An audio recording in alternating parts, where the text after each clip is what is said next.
ఈరోజు ఒక ప్రత్యేకమైనటువంటి డిబేట్ ఇది. దీంట్లో సుప్రసిద్ధ జర్నలిస్టులు అందరూ కూడా దశాబ్దాల కాలంగా మెయిన్ స్ట్రీమ్ జర్నలిజంలో పనిచేసి ఎంతో అనుభవం సంపాదించినటువంటి వాళ్ళుగానే వీళ్ళందరినీ చూడాలి. ఇక్కడ ఈ రోజు ప్రధానమైనటువంటి అంశం ఏంటంటే జర్నలిజాన్ని వృత్తిగా ప్రవృత్తిగా ఒక తపస్సుగా విశ్వసించిన ధర్మ కర్మాల మర్మమెరిగి నడుచుకోవటమే తప్ప అందులో నుంచి ఏమి ఆశించినటువంటి స్థితి. తెలుగు జర్నలిజం ఒకప్పుడు జాతీయోద్యమంలోనే అక్షరాయుధాలను అందించినటువంటి జర్నలిజం ఇది. అలాంటి జర్నలిజంలో దాని మీద ఈ రోజున ఎవడు పడితే వాడు ఏది పడితే అది నోటికొచ్చినట్టుగా చేసేటువంటి ఒక విపరీత పోకడలని చేష్టలని చూస్తుంటే ఎంత దౌర్భాగ్యంగా ఈనాటి రాజకీయాలు తయారైన అంటే వీళ్ళకి అనుకూలంగా ఉంటేనేమో వాళ్ళు మంచివాళ్ళు, లేదు ఏదైనా విమర్శ చేస్తే విమర్శను తట్టుకోలేరు. మరి మీరు విమర్శల్ని తట్టుకోలేనప్పుడు అసలు జర్నలిజం యొక్క ప్రధాన సూత్రం ఏంటంటే comment is free but truth should be sacred అనేటువంటిదే జర్నలిజానికి ఒక మూల సూత్రం థామస్ బార్జ్ చెప్పినటువంటిది. అలాంటి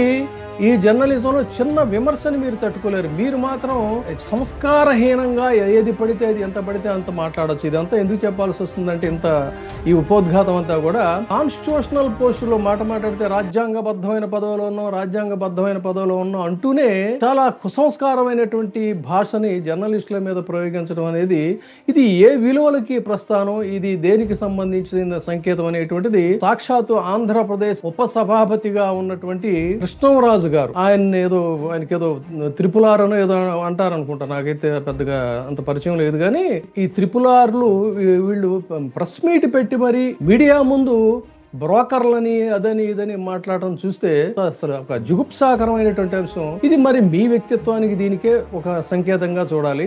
జర్నలిస్టులు విశ్వసించింది ఆ రోజున కలం, ఈ రోజున మౌసు అంతే. దీనికి సంబంధించి ఇంకా చెప్పాలంటే మహాకవి గుర్రం జాషువా గారి ఆయన పరిభాషలో చెప్పాలంటే ఒక రాజు మరణిస్తే ఒక తారక ఆకాశం నుంచి నేల రాలుతుంది, ఒక కలం వీరుడు మరణిస్తే ఒక తారక ఆకాశంలో వెలుగొందుతుంది. రాజు మట్టిలో కలిసిపోతాడు, కానీ ఈ కలం వీరుడు ఆకాశంలో ధ్రువతారలాగా శాశ్వతంగా మిగిలిపోతాడు. అంటే చరిత్రలో వాళ్ళు రాసినటువంటి అక్షరాలు లిఖించబడతాయి, వాళ్ళు చేసినటువంటి ఇవి కూడా ఉంటాయి. అది ఈ జర్నలిస్టుకు ఉన్నటువంటి ఈ సమాజంలో ఒక హోదా. సరే, ఇటీవల రాజకీయాల్లో ఒక అరిగిపోయిన రికార్డు. కానీ నాకు చాలా అత్యంత సన్నిహితుడైనటువంటి శేషేంద్ర శర్మ గారు కూడా ఆయన ఏమంటాడంటే, ఇంత చేసి నేను పిడికెడు మట్టిని, కానీ కలం పట్టుకుంటే ఈ దేశపు జెండాకున్నంత పొగరుంది అంటాడు. సో జర్నలిస్టులకు ఉన్నటువంటి పొగరు విగరు అది.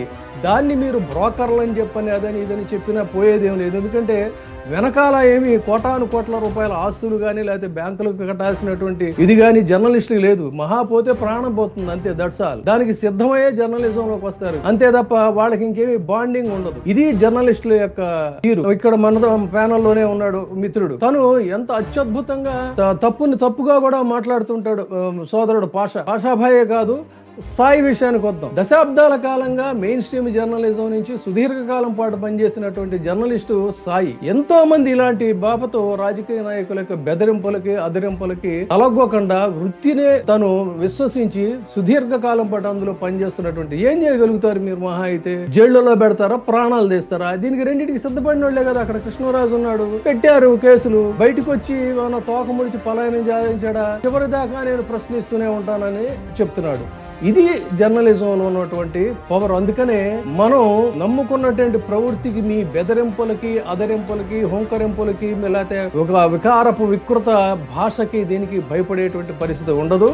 అందుకనే చెప్పేది ఏంటంటే మనం మాట్లాడుతూనే ఉంటాం, రాస్తూనే పోతాం, సిరాలో ఇంకే వరకు కూడా రాస్తూనే పోతాం, నరాల్లో రుధిరం ఇంకిపోయే వరకు, ఈ వస్తువు వాడే వరకు కూడా మాట్లాడుతూనే ఉంటాం. ఇది జర్నలిజం యొక్క ప్రత్యేకత. ఇప్పుడే సబ్స్క్రైబ్ చేయండి, లైక్ చేయండి, షేర్ చేయండి. VTV ప్రైమ్, నీ ఉత్తమాభిరుచుల సమ్మేళనం.